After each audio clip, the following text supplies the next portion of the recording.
Every single summer, I have a tradition that kicks off the season. I watch two very specific movies, Jaws and The Creature from the Black Lagoon. It doesn't feel like summer unless I've watched at least one. In today's video, I'm going to be talking about the latter, as well as Julie Adams' style and how you can recreate it. If you want to find out more, keep watching.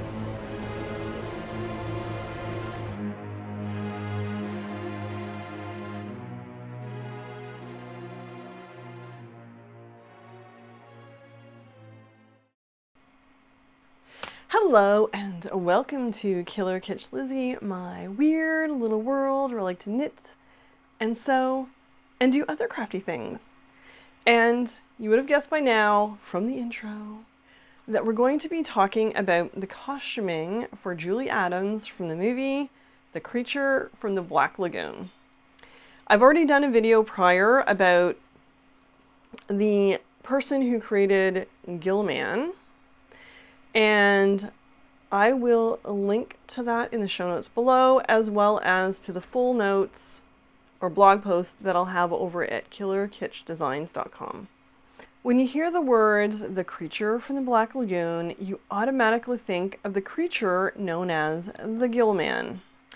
For us vintage gals, or vintage reproduction gals, we are usually drooling over the fabulous 1950 stylings of Julie Adams, who, by the way, is the perfect ingenue for this movie.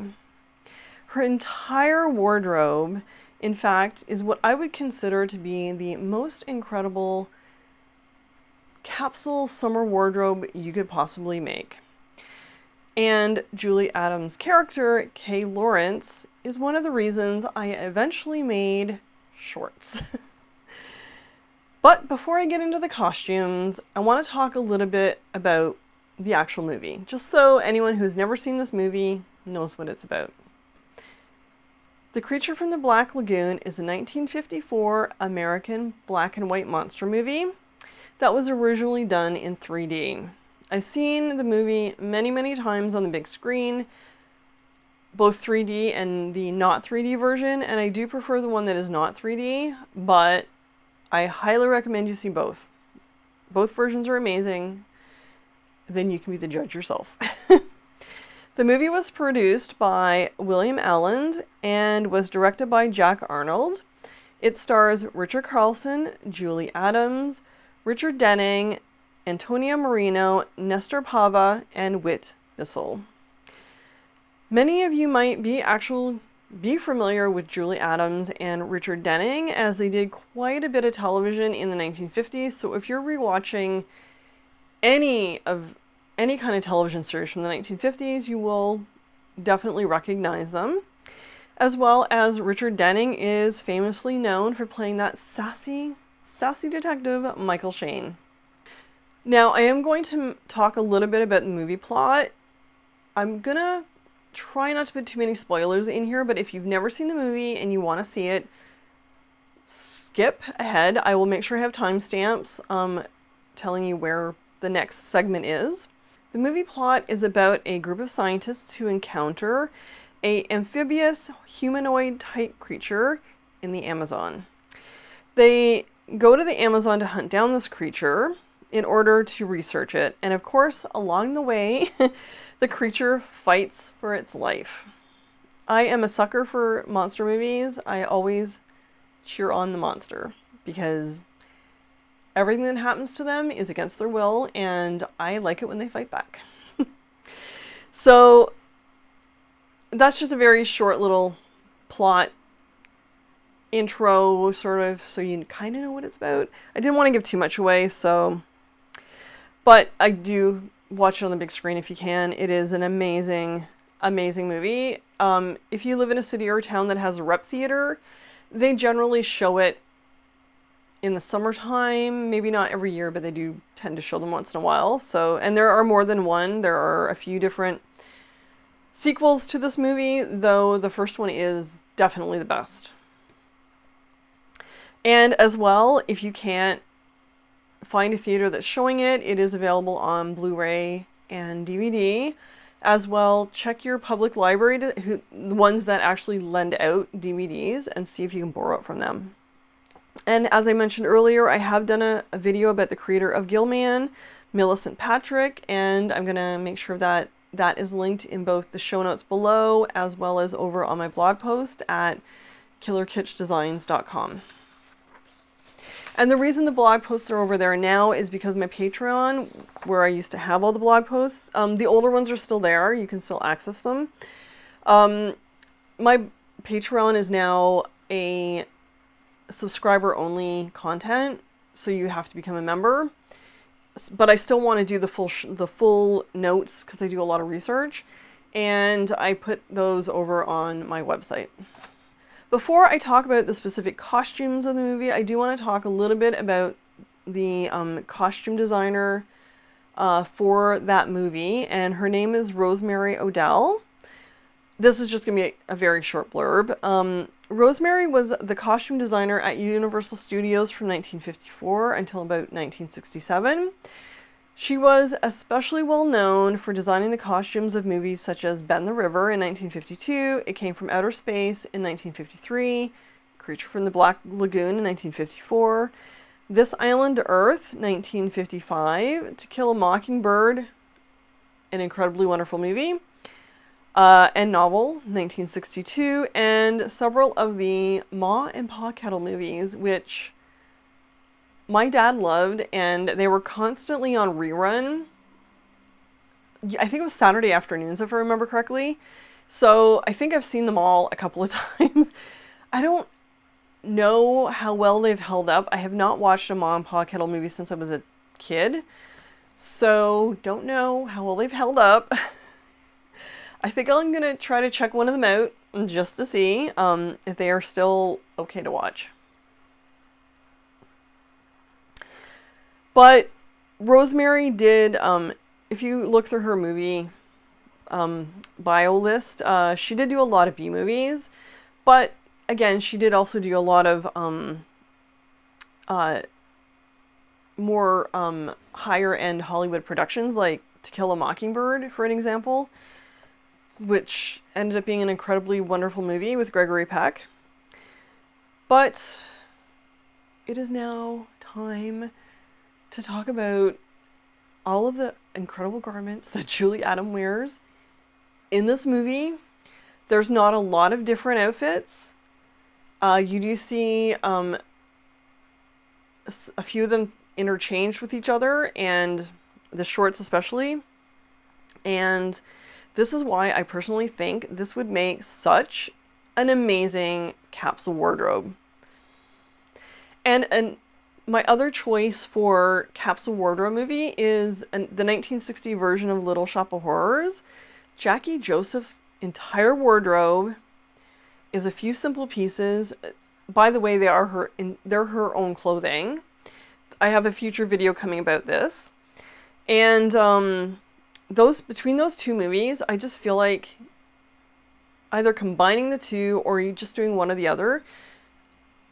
Again, you could come up with an amazing capsule wardrobe, and I'm going to talk about a few different ways, places to actually buy these patterns or self-draft them or whatever, just so that if this is something that's interesting to you, then you can actually do it. I totally am on board for doing this, maybe for next summer.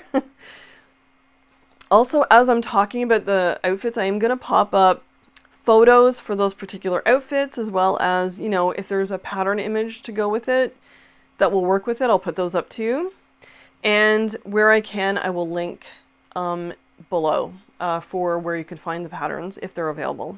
I'm going to start with the costume that is probably the second most popular still that shows up when you do a Google search for Julie Adams' Creature from the Black Lagoon. There are two particular outfits that almost always come up, and the rest of the outfits show up occasionally as like movie stills. You'll get a better look at them if you watch the movie. But the first one that I'm going to talk about, and it's not only the cutest outfit of the entire movie, it is what inspired me to make shorts. And this is Julie Adams' handkerchief halter top and white shorts. Now, this is a black and white movie. When I associate color with it, I'm assuming or visualizing in my head what that color would be. For me, I think the handkerchief halter top is probably red. Although I've seen colorized stills and sometimes it's red and sometimes it's blue. But just the way that it shows up in black and white, it looks red. I think blue would come out darker, but again, I don't know.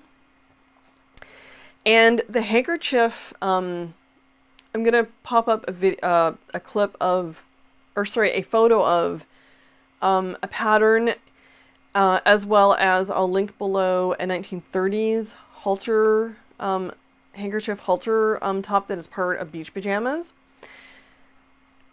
I think you don't even need a pattern to do this, just by using 2 handkerchiefs, because handkerchiefs are quite large.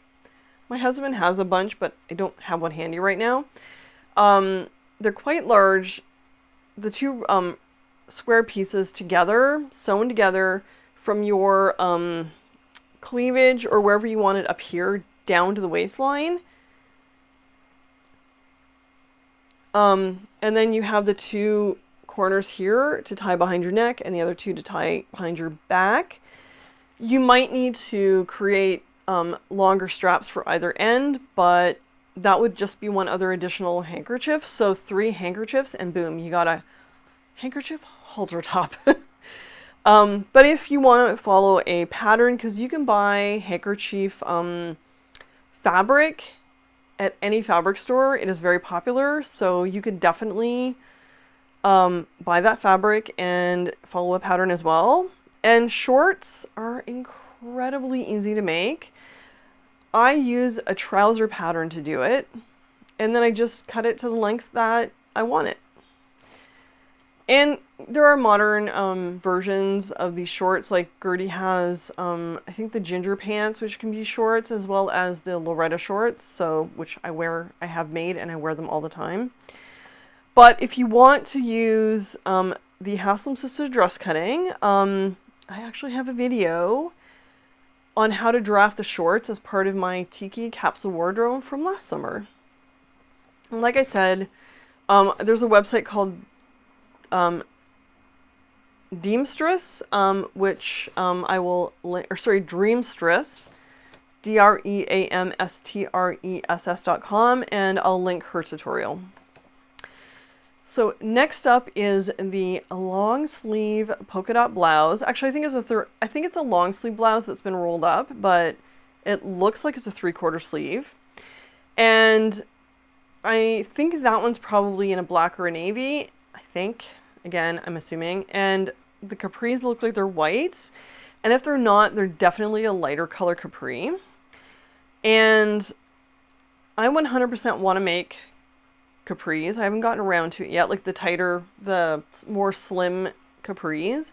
I won't be making white because I cannot keep white anything clean. I definitely want to make a red pair. So the polka dot blouse, you can find something that would work perfectly over at subversivefemme.com, and it's the Maxine blouse. It does come with a short sleeve option, and all you need to do is lengthen it to 3/4 sleeve, and it's perfection. And the white capris, if you can get hands on a copy of this, Buterick 7557. It's the perfect capri pattern. If you can try to get an original, I did find, and I do have it, a PDF version of it. But it would just be lovely to have the original. But if you want a PDF version of it, which is a lot more accessible for everyone, I'm going to link that below as well as over on my website. So again, assuming for the next 2 pieces that they are khaki or tan, and both of these patterns are very basic sewing patterns, and almost any blouse or trouser from the late 40s, early 50s will work for this. And Now again, you're going to have to grade both of these up, but I did find over at Subversive Femme again, I love her. She has the best knitting and sewing patterns, so go support her, please. I did find something over there that will work. And so for the long sleeve blouse, you could easily use the Zelda blouse. It does have a poofy sleeve at the bottom, but you could easily remove that when tracing off the pattern. You could easily like remove that poof at the bottom and straighten it out. It would work beautifully. And for the trousers, she has what's called the Rosy work set. Absolutely perfect. Also, there is a jacket included in that set, and that jacket could easily be made into a blouse, and it would work perfectly for this if you just use a lighter fabric, like a shirting type fabric, instead of a heavier fabric for a jacket.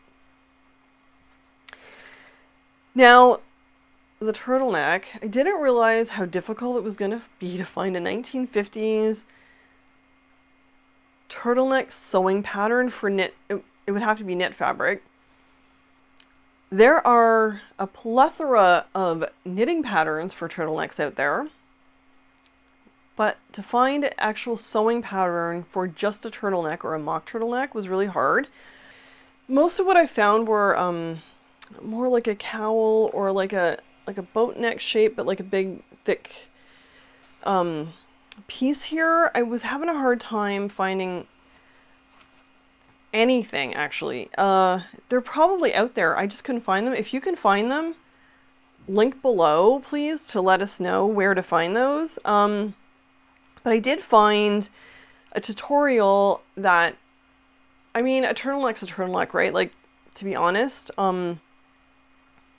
that style hasn't really changed that much. So over on Mood Fabrics, there is a tutorial on how to create that yourself. It is a free pattern, I think, when you sign up for their newsletter.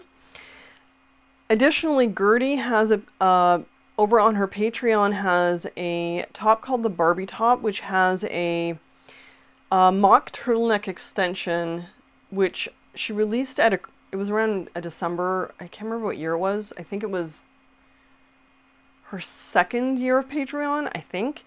So if you are one of her members on Patreon, that is also a great option. But personally, I can't imagine wearing, I don't like turtlenecks to begin with. I don't like anything tight on my neck. But if I was able to stand that, I don't know if I could handle wearing a turtleneck in summer. It was just kind of a weird costuming option, especially since they're filming in the Amazon, and I'm assuming that it's still quite humid at night, even on cooler nights. I can't imagine it gets cold enough for a turtleneck on the Amazon, but I've never been there, so I don't know. That's just was a bizarre choice, personally, for me. But she is wearing that turtleneck again with those wonderful white shorts, which she wore earlier with the halter top. And of course, the most iconic of all of the costume pieces, it is in every time you search this movie, it is usually the very first still that comes up. It's this photo I'm about to show you where she's standing with Gilman, and it is the white bathing suit. Now, there are a lot of 1950s style bathing suit patterns over there. You can either self-draft them. Haslam even has bathing suit patterns. There are tons of...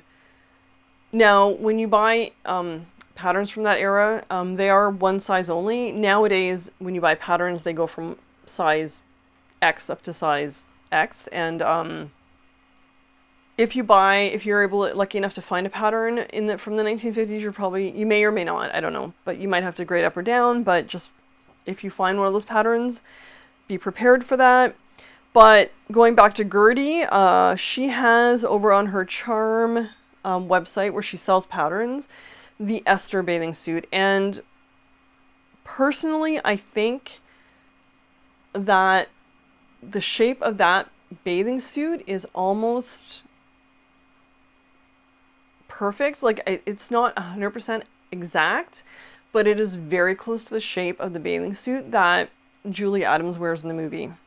I know bathing suits from the 1950s can be a little more complicated or intricate to actually make, because they do tend to have a lot more padding and shaping and sometimes boning in it. And I know occasionally Gertie, for her charm patterns, does do tutorials over on YouTube to accompany the patterns. I don't know if there is one for Esther. I forgot to look it up, to be honest. But I am going to link to the pattern in my show notes. And hopefully you could find that or an equivalent to what Julie is wearing in the movie. But as I mentioned earlier, it's a very basic wardrobe. It's nothing flashy, it's nothing fancy. It is a few simple pieces that can make probably one of your most fabulous capsule wardrobes that you'll ever have.